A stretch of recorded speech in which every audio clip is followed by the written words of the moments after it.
자, 저는 예수님이 부활하신 후에 만난 사람들에 대해서 말씀을 준비해 봤습니다. 여러분들, 예수님이 부활하신 다음에 제일 먼저 만난 사람이 누구일까요? 예수님의 제자 중에서 하나 있었을까요? 베드로일까요? 요한일까요? 마리아. 마리아도 중에서도 여러 명의 마리아가 있는데 무슨 마리아인지, 무슨 말인지 막달라 마리아. 왜 제자들보다도 한 여성이 되는 막달라 마리아에게 이렇게 보여주셨는지 우리가 그 의미를 좀 깨달아야 되겠다 생각이 듭니다. 마가복음 16장 9절에 보니까 안식 후 첫날, 무슨 말이에요?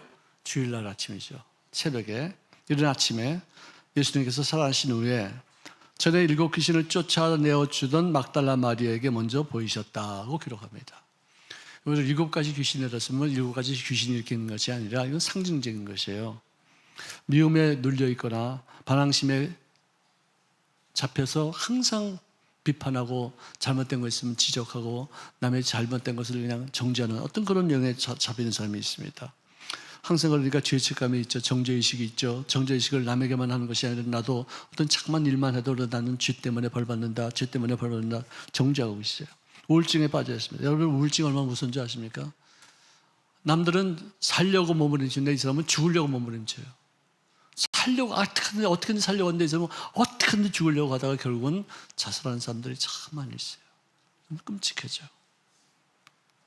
공황장애도 참 여러 가지 어떤 증상 중에 하나고요. 불안하고 두려워하고 이런 심각한 영적인 억압 상태, 눌려있는 상태를 우리가 7 귀신이 들렸다고 이렇게 표현할 수 있다는 것입니다. 그런데 예수님은 단순히 여러 어떤 병들을 치료하시고 고치시는 것이 아니라 이 병의 근원이 되고 이 병의 뿌리가 되는 이 원흉되는 귀신을 내쫓으심으로 우리를 해방시키시고 자유를 주신 줄로 믿습니다.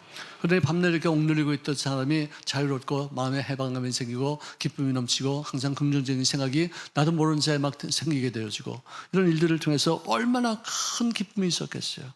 얼마나 평생 잊지 못할 하나님의 큰 은혜를 체험할 수 있었다고 생각했습니까? 예수님이 죽으셨다는 얘기를 듣고서 그는 내가 마지막으로 그를 위해서 희생하시는 것이 뭔가를 생각하다가 주님의 시신에 향품을 바르기 위해서 주님을 묻어두었다는 그 무덤을 찾아갔어요. 물론 평상시에도 주님께서 부활하시다는 말씀을 많이 들었는데도 사람이 어떻게 죽었다가 부활할 수 있겠느냐, 다시 살 수 있는 것은 이건 말도 안 된다. 이건 하나의 어떤 상징적인 얘기지. 어떻게 사람이 죽었다가 다시 살느냐, 있을 수 없다는 어떤 그런 마음이 있었기 때문에 그는 믿음 없이 그냥 무덤을 찾았습니다. 그런데 갑자기 문이 열려 있었어요. 안에 들어가 보니까 마치 우리가 장갑을 끼웠다가 빼면은 장갑 껍데기가 남듯이 예수님이 입으셨던 그런 세마포복이 그대로 포개져 있고 머리에 있던 그 부메는 차곡차곡 벗겨져 있었어요. 어떻게 이렇게 시신이 사라질 수가 있겠는가? 너무 놀라서 그는 바깥에 뛰어나와서 빈무덤 앞에 통곡하면서 울었습니다. 누가 우리 주님의 시신을 훔쳐갔는가? 누가 우리 시신을 이렇게 치웠는 것인가? 그런데 이렇게 울고 있던 그 마리아말로 부활하신 예수님을 가장 제일 먼저 만난 사람으로 선택되게 된 줄로 믿으시기를 주의 이름으로 축원합니다. 왜냐하면 그만큼 성실하게, 그만큼 진솔하게, 그만큼 마음을 다해서 주님 앞에 경배하고 그분을 귀히 여겼던 그런 존재였기 때문에 했었습니다. 주님 말씀하십니다. 마리아야. 주님의 부르심에 그는 깜짝 놀라서 뒤를 돌아보니까 예수님이 고관 빛을 바라면서 표정도 얼라하고 고통스럽게 십자가에서 못 박혀 죽으실 때 그 일그러진 얼굴이 아니라 그야말로 천사같이 환한 얼굴로 쳐다보시면서 두려워하지 말지어다. 그걸 봤더니 막달라 마리아의 얼굴에 슬픔이 사라지고 눈물이 거치고 경이롭게 기쁨으로 변하게 되었어요. 저는 그것을 아마 엊그저께 왔던 그 화가가 그려도 그 그림을 그리지 못할 것 같아요. 얼마나 영화로웠을까? 얼마나 놀랐을까? 얼마나 경이로웠었을까? 얼마나 기쁨이 넘쳤을까? 그걸 어떻게 표현할 수 있겠어요? 나도 그런 적이 이렇게 많지 않았을 것 같아요. 평생 살면서. 자, 큰 기쁨으로 그는 뛰어나가 제자들에게 예수님이 부활하셨다는 사실을 알렸습니다. 그랬을 때 자기가 예수님을 부활하셨다는 것을 믿지 못했듯이 제자들도 어느 누구도 부활하실 것이 어디 있어? 사람이 죽었다 어떻게 다시 살아나? 의심했다는 것이요. 믿지 못했다는 것입니다. 그 다음에 주님께서 두 번째로 나타나신 그 대상은 누구냐? 의심과 두려움 속에 쌓였던 다른 여인들 몇 명이 모였을 때 거기 나타나셨어요. 그때 당시의 시대는 가부장적인 어떤 남성 위주의 사회였었기 때문에 여성들에게 왜 예수님께서 남성을 제쳐놓고서 나타나셨는가? 참 의아한 얘기죠. 제가 생각하기에는 남성들은 좀 뻣뻣해요. 무슨 말을 해도 좀 잘 전하지도 못해요. 아니, 어디 가서 직장에서 진급을 했어. 차장에서 이제 부장으로 진급을 했습니다. 집에 와서 뭐라는지 아세요? 내 조금 월급이 좀 오를 거야. 그러면 왜 무슨 말이야 뭐냐? 아니 조금 그럴 일이 있어. 뭐야 뭐 아니 그냥 좀 좋은 일이야 그냥 말도 안 하고 뭐 그래. 아니 좀 있으면 알게 돼. 이 남자들이 그래요. 되게 멋대가리 더럽게 없어요. 나 진급해서 딱 그러면 될 것 같다. 그렇게 빙글빙글 돌려가지고 표현도 잘 못하고 좋은 것을 어떻게 남들에게 알리지도 못하고 그런 사람이기 때문에 아마 천사들의 말을 올바르게 듣고 예수님께서 명령하신 것을 올바르게 전할 수 있는 가장 빠른 어떤 수단이 바로 여인들을 활용하는 것이다 라고 믿었다고 저는 생각이 들어요. 천사들이 말합니다. 그가 여기 계시지 않는다. 그가 말씀하신 대로 그가 살아나셨느니라. 와서 그가 누웠던 것을 한번 봐라. 천사들이 말했어요. 그래서 들어가서 보니까 진짜 너무나도 놀라운 일이 있었어요. 또 주님께서 갑자기 나타나셔서 하신 말씀이 무서워하지 말라. 가서 내 형제들에게 갈릴리로 가라고 말씀하라. 거기서 나도 거기서 그들을 만날 것이니 거기서 우리가 한번 다시 모임을 갖자. 그렇게 얘기했어요. 근데 그걸 말을 갖다가 그냥 총알같이 푹 나가가지고 다다다다다다다다다다다다다다다 말을 전하니까 주님의 부활심이 전 세계에 흩어지게 된 줄로 믿습니다. 세 번째 인물은 베드로에게 나타나셨어요. 그는 수제자기는커녕 3번 예수님을 부인했습니다. 달리 굴리기 전에 너가 나를 3번이나 부인해라 그 말씀하셔도 그는 믿지 않았어요. 자기 자신은 온전히 잘 모르고 있었어요. 절대로 안 그렇습니다. 누구는 어쩌고 누구는 그래도 나는 절대로 변신하지 않습니다. 나는 부인하지 않습니다. 지금 두고 오십시오. 장담합니다. 손에다가 장을 지닙니다. 근데 꼭이요 3번 딱 하는 그 순간에 예수님을 부인했다는 것을 깨닫고 나서 주님과 눈이 탁 마주쳤을 때 그는 통곡하면서 밖에 나가서 엉엉 가슴을 찢어가면서 이렇게 기도했었어요. 회개했었어요. 그는 예수님을 3번씩이나 욕하면서 저주하면서 부인했기 때문에 이미 그는 제자의 자격을 상실한 존재이기 때문에 그는 주님 앞에 받을 어떤 그런 만나러 찾아갈 수 있는 어떤 그런 가치 있는 존재가 아니었었어요. 근데 그에게 딱 한 가지 규정한 점이 있었다면은 그가 잘못한 것을 깨달았을 때 가슴을 치고 통곡하면서 뉘우침이 있었다는 것, 그거 하나 때문에 이 사람은 가능성이 있다 싶어서 주님께서 찾아가신 줄로 믿습니다. 죄 짓는 것은 다 질 수 있어. 그러나 그 죄를 짓고 나서 내가 어떤 마음으로 주님 앞에 어떻게 말하느냐, 어떻게 회개하느냐, 어떻게 돌이키느냐, 이것이 관건이에요. 누구나 다 죄지어요. 어떤 사람은 뻔뻔스럽게 그걸 죄라고 여기지 않고 누구 탓하고 누구를 손가락질하고 비판합니다. 어떤 사람은 가슴을 찢으면서 모든 것이 다 나의 탓이다. 누구에게 잘못된 것도 없다. 나를 갖다 올바르게 세우게 하기 위해서 주님이 나에게 회개시키는 것이지 내가 누구를 원망하고 탓하지 않는다. 이것이 진정한 의미로 주님 앞에 쓰임하는 귀한 마음 자세인 줄로 믿습니다. 그 다음에 네 번째는 예루살렘에서 엠마오로 걸어가던 두 제자들이 하는 얘기를 주님께서 들으시고서 그 사이에 싹 끼어들어가셨어요. 너희가 길 가면서 무슨 얘기를 주고받느냐 했을 때 슬픈 얼굴로 가던 글로벌한 사람이 딱 멈추고서 그에게 묻기를, 아니 예루살렘에서 나사렛 예수를 십자가에 못 박은 사건을 모른다고? 거기 살면서 어떻게 그런 사실을 몰라? 또 심지어 어떤 사람은 새벽에 무덤가에 갔는데 거기 환상 중에 천사들 말하기를 예수께서 살아계신다고 그러고 말했다는데 그게 무슨 말인지 잘 모르겠어. 내가 그것 때문에 우리 친구들하고 걸어가면서 이렇게 얘기하는 중이야. 그들이 하는 말씀이 선지자들이 말한 모든 것을 너희들은 어찌해서 이렇게 더디미느냐 이 미련한 것들을 하면서 주님이 질책하셨어요. 그래서는 성경책을 펼치시고서 당신에 대해서 쓰인 구약의 성구들을 전부 다 자세하게 가르쳐주면서 설명해주고서 내가 바로 그 사람이다라고 말하면서 길을 가는데 갑자기 예수님이 휙 하고 사라지셨어요. 친구 중에 하나가 길에서 성경을 예수님께서 풀어주실 때 그들의 마음이 뜨겁지 아니하더냐 그 말씀을 알려주시는데 그 말씀을 읽어주시는데 이 말씀을 해석하는데 갑자기 왜 우리들의 마음이 이렇게 뜨끔하면서 열이 훅 솟아오르는지 모르는. 너도 체험했지? 나도 체험했다. 바로 이분들이 네 번째 주님이 만나신 분들이었습니다. 다섯 번째는 언제 어떤 분들을 만났느냐. 그날은 부활하신 주일 저녁이었어요. 두려움에 쌓여서 문을 잠그고서 어느 누구도 들어오지 못하게 자기들끼리 모였던 10 제자들이 거기 있었습니다. 12 제자였는데 하나는 예수님을 부인하고서 자살해서 죽었던 그 다른 유다가 있었고, 또 한 사람은 그때 그 자리에 당장 없었던 도마라는 사람이 있었어요. 자, 삶의 중심을 잃어버리는 그 혼란 중에서 주님께서 직접 친히 나타나셔서 그 제자들에게 손을 보여주고 옆구리를 보여주시면서 내가 부활했다. 내가 죽은 어떤 흔적은 있지만 내가 부활했으니 너희들은 안심할지어다 했을 때 그들은 너무나도 기뻐했었어요. 주님 친히 말씀하십니다. 아버지께서 나를 보내신 것 같이 나도 너희를 세상에 보내노니 부활의 증인이 될지어다. 될지어다. 하면서 그들을 향해서 숨을 쉬었어요. 성령을 받아라. 성령 받지 않고서 떠나면 떠나봤자 아무런 의미도 없고 무슨 일도 아무것도 할 수 없느니라. 성령을 받아야지만 너는 증인이 되고 하나님의 말씀을 전할 수 있는 능력을 받을 것이며 원처럼 만민들에게 주의 말씀을 전할 수 있는 증거자가 될 것이니라. 성령을 받아라. 성령을 받기 전에는 떠나지 말아라. 성령을 받아야 된다. 성령을 받아라. 우리 순복음 식구들에게 말씀하신 건지도 믿습니다. 성령 떠나면 아무것도 할 수 없어요. 성령 떠나면 입맛 하나도 못 버릴 수 없어요. 무슨 말을 전할 수 없어요. 성령으로 충만하셔서 기도도 잘하시고 전도도 잘하시고 봉사도 잘하시고 헌금도 잘하시고 더욱더 복도 많이 받으시기를 주의 이름으로 축원합니다. 자, 그런데 그때 갑자기 도마가 합류했어요. 너희들이 예수님이 부활하신 것을 보았다고? 웃기는 소리 하지만 어떻게 죽은 사람이 살아나? 말도 안 돼. 내가 직접 확인하지 않고는 난 못 믿겠어. 무슨 소리 하고 있어? 자빠졌고 쓸데없는 헛소리 하고 자빠졌다고요. 그랬을 때 8일 후에요. 그러니까 주일날 그들이 저녁에 나타나신 주님께서 그 다음 주일 지나고 월요일날 저녁 때쯤에 나타나셨어요.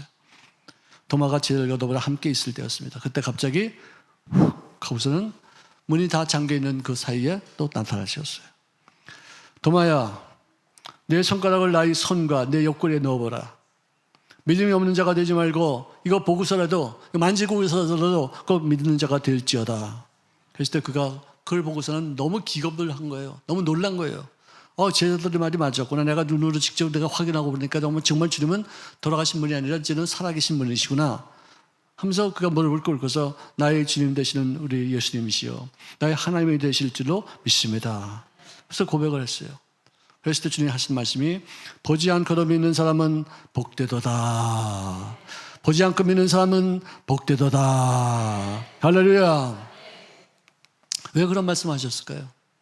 여러분들이 예수님을 보시고서 믿는 겁니까? 보시고 믿는 사람 손 들어봐요. 그러면 여러분들은 도마보다는 복되시나? 할렐루야. 아멘.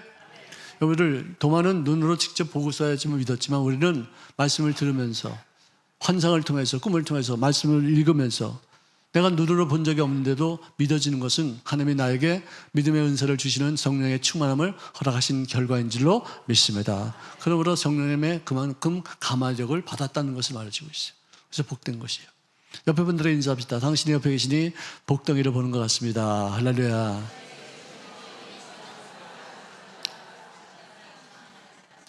아멘. 그렇습니다. 여러분들은 정말 복덩이입니다.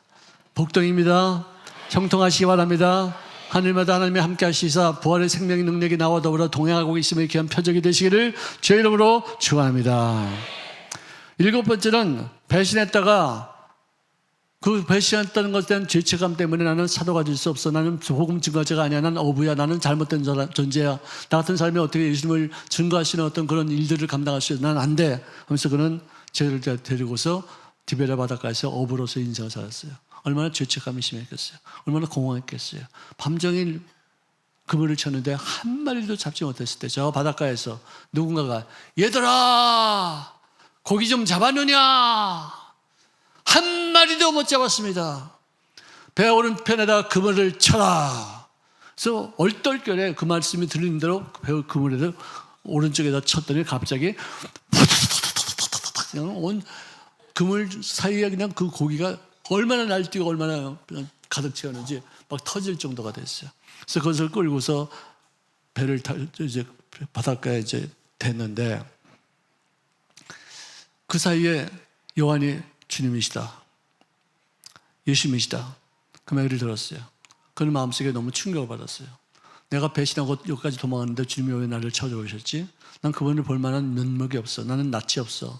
나는 어떻게 그분을 볼 수가 있어? 그래가지고는 배가 앞으로 어차피 가니까 벗었던 옷에다가 옷을 다시 옷을 입고서 그 다음에는 물속에 첨벙 뛰어들어가서 수영해서 가는 거예요. 왜 그렇게 그냥 가면 될 걸 왜 그렇게 해서 갈까요? 미안하니까, 죄송스러우니까.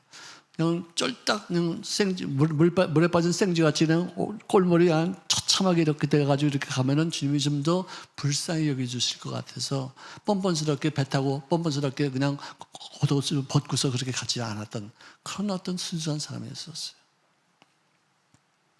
예수님께서 불을 지피셔서 음식을 같이 먹는데 베드로는 저 끝에 가서 물고기 누가 세보라고 그랬어요?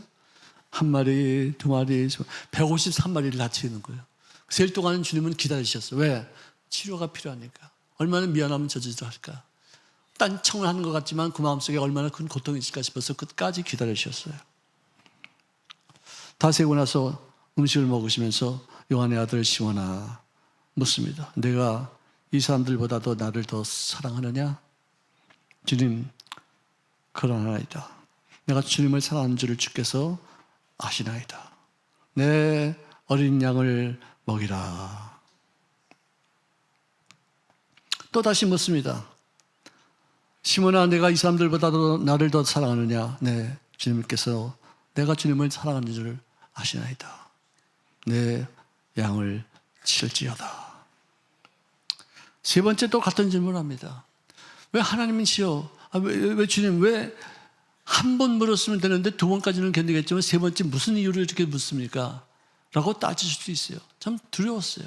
무슨 이유일까? 혹시 내가 그 같은 불가에서 예수님을 세 번씩이나 부인하는 것을 기억하셔서 너도 세 번 했냐? 나도 한번 세 번 해보자. 맛 좀 볼래? 그렇게 해서 나를 갖다 골탕 먹이려고 그러시는 것이 아닌가 하는 그런 생각도 했을 것 같아요. 주님, 그래서 하는 말은 내가 주님을 사랑하는지 나는 잘 모르겠어요. 주님은 아시죠? 난 몰라요. 나는 언제 또 배신할지 몰라요. 나는 주님께 또다시 내가 부인하고서 내가 어떤 잘못된 일을 할지 난 내 자신이 없어요. 주님이 아시지 않습니까? 우선은 자기 자신이 얼마나 무능한 존재이고 얼마나 추악한 존재인 것을 철두철미하게 고백합니다. 내 양을 먹이라. 내가 진실로 진실로 너에게 이르노니 내가 젊어서는 스스로 띠를 띠고 내가 원하는 곳으로 다녔거니와 늙어서는 내 팔을 벌리리. 그러니까 이렇게 벌린다는 얘기죠. 남이 내게 띠를 띄우고 원하지 않는 곳으로 들어가리라. 순교할 것이라는 예언해 주신 말씀입니다. 실패를 했지만 그 실패를 새로운 기회로 삼게 하시려고 하나님께서 그에게 전도를 하시는 복음은 증거를 할 수 있는 어떤 그런 기회를 주신 것이라고 생각이 들어요. 며칠 전에요, 제가 어느 식당에 갔어요. 그래서 식사를 이제 주문해서 이제 고기를 먹는데, 근데 그분이 이제 그 고기 그 그물을 이제 그걸 뭐라 그러지? 이걸 얼룩덜룩한 건 뭐라 그러죠? 그물? 네? 석쇠인데 이렇게 그물같이 생긴 거예요.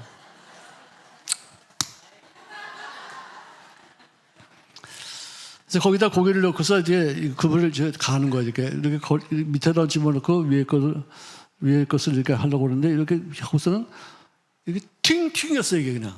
그래서 고기 덩어리들 전부 다 나한테 다 이러고 온 거예요. 여기도 수북이 쌓여가지고 그냥 기름기가 있으니까 옷이 다 벌었어요. 그분이 너무나도 놀래가지고 너무나도 당황스러워가지고 어떻게 할지 모르고서 와가지고 막 닦아주려고 막 그러고 있어. 내가 괜찮다고 내가 이렇게 하고. 그러니까 목사님 괜찮으세요? 목사님 괜찮으세요? 막 그러니까 내가 이제 목사인 줄 알았어요. 내가 알리려고 그런 건 아닌데 어떻게 하다 보니까 그렇게 됐어요. 그래서 그분이 다 치워주고 난 다음에 그 다음에 쪽지를 갖고 와서 혹시 이것을 세탁소에 맡기고 나서 돈이 들면은 우리에게 좀 보내주십시오. 그러면 우리가 지불하겠습니다. 는 그 쪽지를 주었어요.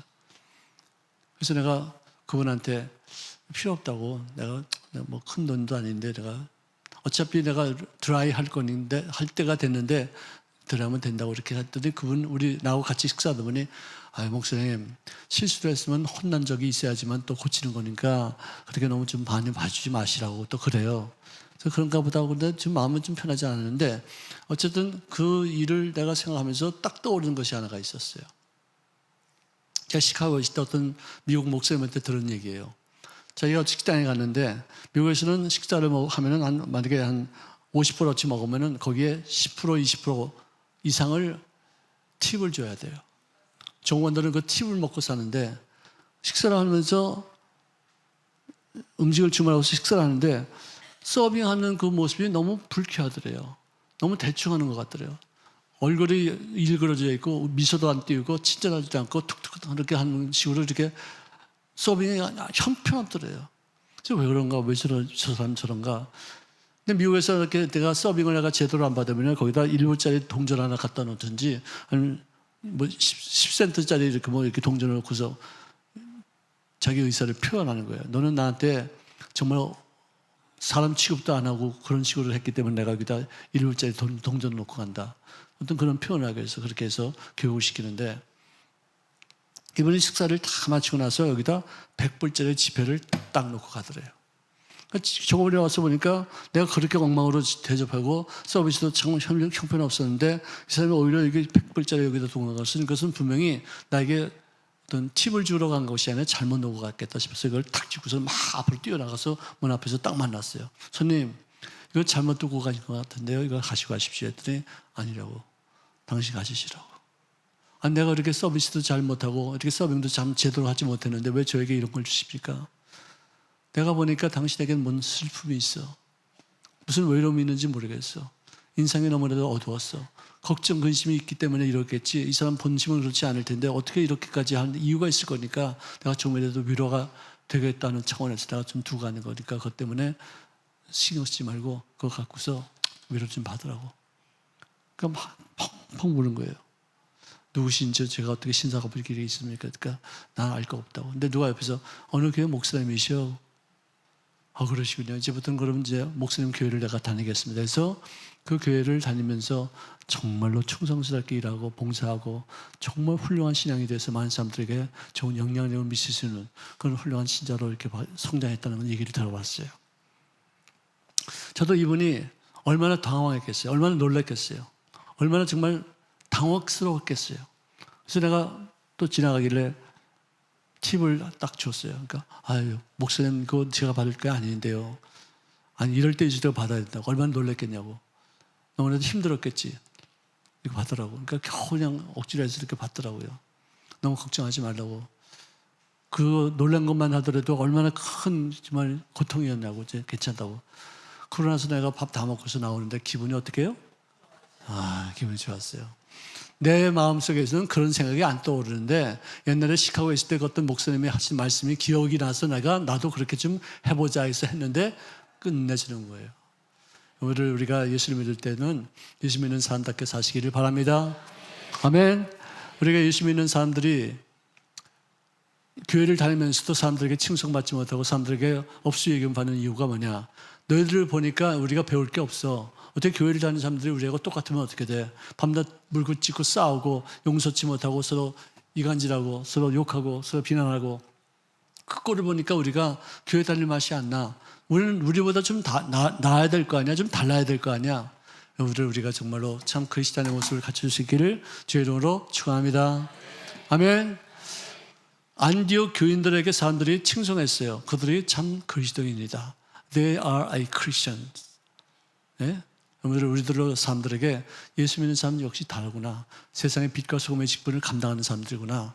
역시 우리들이 배울 게 많아. 저러니까 하나님의 영광이 되어져. 저러니까 사회가 바뀌어졌어. 저렇게 아름답게 긍정적인 마음 가지니까 우리가 알게 모르게 그들의 영향을 받아서 이렇게 나라를 부강하게 만들었어. 할렐루야. 할렐루야. 지난 70년 동안 우리 한국이 정말 아름다운 나라가 되었어요. 아멘. 자, 8번째, 9번째 만남의 대상을 주님께서 삼으셨는데 그들에게는 맡겨진 사명이 있기 때문에 마음을 치료받게 하신 다음에 사명을 주셨어요. 부활을 증언할 사명자로서 인생을 살기 위해서 주님의 양을 먹이고 주님의 양을 치는 공동체를 이끄는 그런 영적인 지도력을 갖추게 하기 위해서 주님께서 그렇게 부르셨는데, 그 중에서 고린도전서 15장 6절에 보니까 500여 형제들에게 일시에 보이셨다고 합니다. 예수님이 부활하고서 승천하기 전에 500여 형제들에게 일시에 보이셨어요. 그런데 그 예수님이 승천하시고서 성령세례 받는 마가 요한의 다락방에는 몇 명이 모였어요? 몇 명이 모였어요? 120명이 모였어요.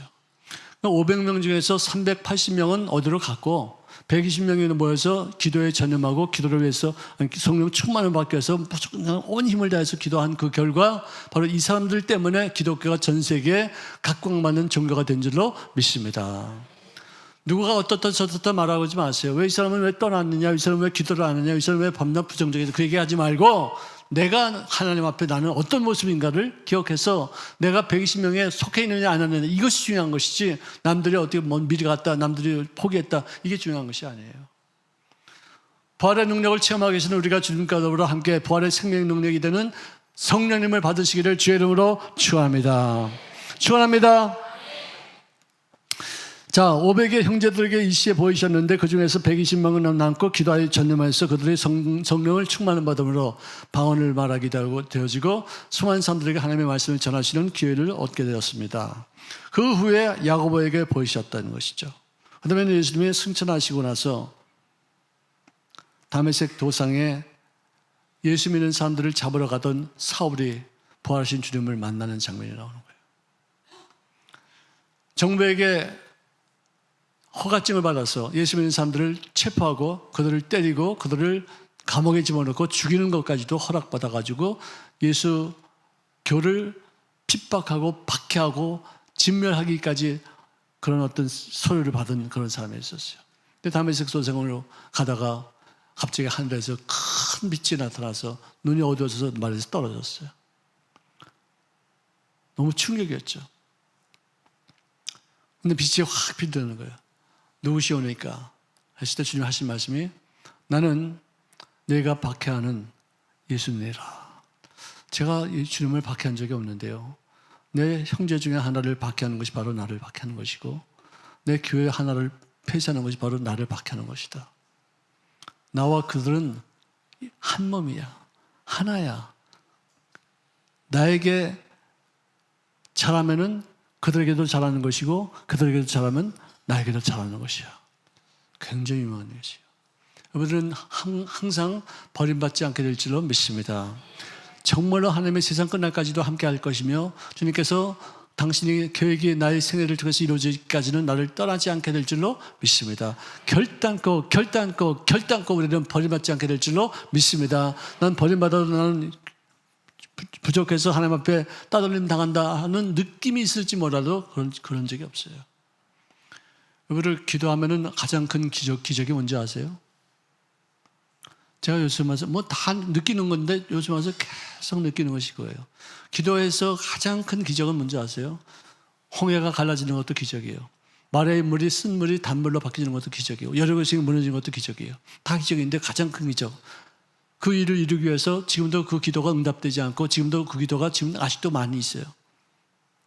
많이 힘들어요. 아직도 문제는 남아있어요. 아직 해결된 게 아니에요.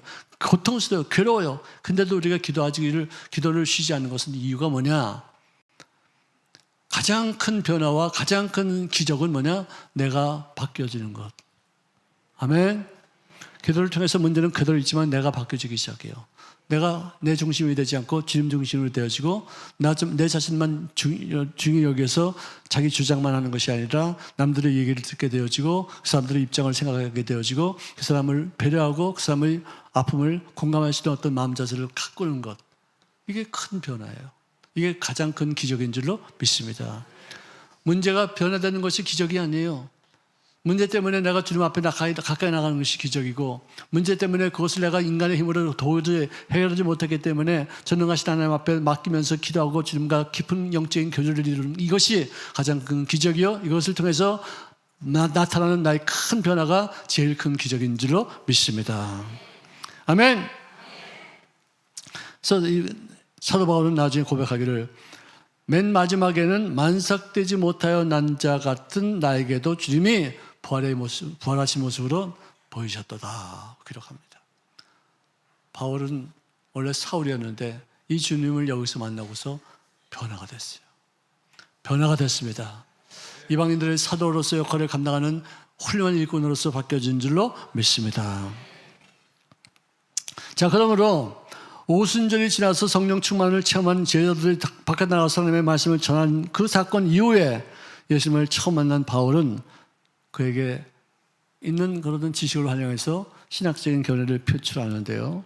로마서 6장 4절에 보니까 만일 우리가 그의 죽으심과 같은 모양으로 연합한 자가 되었으면 또한 그의 부활과 같은 모양으로 연합한 자도 되리라. 이 말씀의 뜻은 뭐냐? 내가 만일 그의 죽으심과 더불어 같은 모양으로 주님과 더불어 함께 십자가에 못 박혀 죽었다면은 그것으로 말미암아 그분의 부활과 더불어도 나도 주님과 더불어 함께 부활하는 모양으로 연합한 자가 되어서 생동감 있는 인생을 살게 될 줄로 믿습니다. 이 뜻이에요. 참 놀라. 주님과 더불어 내가 십자가에 못 박혀 함께 죽었고 그분이 부활하실 때 나도 함께 부활하신 능력을 얻게 될 줄로 믿습니다. 부활은요, 단순한 과거의 어떤 사건이 아니에요. 현재에도 주님이 죽으셨다가 부활하심을 통해서 나와 더불어 함께 죽으셨다가 부활하심을 통해서 나의 생활 속에 하나님의 생명의 능력을 체험하게 하는 근거가 되는 것이 바로 부활인 줄로 믿습니다. 죽어야지 부활이 있어요. 죽어야지 부활이 있어요. 내 마음을 깨트려야지만 주님의 원하신 바의 뜻을 이루시는 생명력으로 채워지게 될 줄로 믿습니다. 자, 부활하신 예수님께서 나타나신 존재는 누구냐? 제일 먼저 절망에 빠져서 낙심하고 눈물을 흘리던 막달라 마리아에게 나타나셨어요. 그 다음에는 예수님의 말씀을, 예수님의 부활하심을 전하시는 여성들에게도 나타났고요. 두려움에 떨던 제자들에게도 나타났습니다. 의심하던 동아에게도 나타나셔서 그의 의심을 없애시고 믿음을 갖게 하셨어요. 예수님을 부인한 후에 도망갔던 베드로를 찾아서 디베라 바다까지 쫓아가셨어요. 우리들도 부활의 증인으로 선택받은 이상 절망감에서 벗어나서 이제는 소망으로 가득히 넘쳐나지고 그 소망을 통해서 우리들의 마음속에 치료가 되어지고 용기를 갖게 되어지고 병든 마음, 상처받은 마음에 회복의 역사가 이루어지게 되어서 원천한 만민들에게 복음을 전하시는 증인으로서의 사명을 감당하게 될 줄로 믿습니다. 1년에 이런 단계를 통해서 사명을 주시고 이 사명을 통해서 생명의 주님을 온 세상에 전달하는 데 쓰임받을 수 있기를 바랍니다. 먼저 우리가 결단해야 돼요. 내가 뭐를 해야 되겠다. 이렇게 하지만 나의 사명을 완성한 것이다. 내가 어떤 결단하는데 결단을 지속하시는 힘은 어떤 힘이냐? 하나님의 나에게 주시는 은혜로 말미암아 이루어지게 되는 힘인 줄로 믿습니다. 나의 결단과 주님의 은혜로 말미암아 하나님께서 나에게 맡겨진 사명을 완수하여 열매를 맺는 삶이요 주님의 기뻐하시는 삶이요 하나님께서 존귀 여기시는 여생을 살게 하시는 은총이 나타나지게 될 줄로 믿습니다.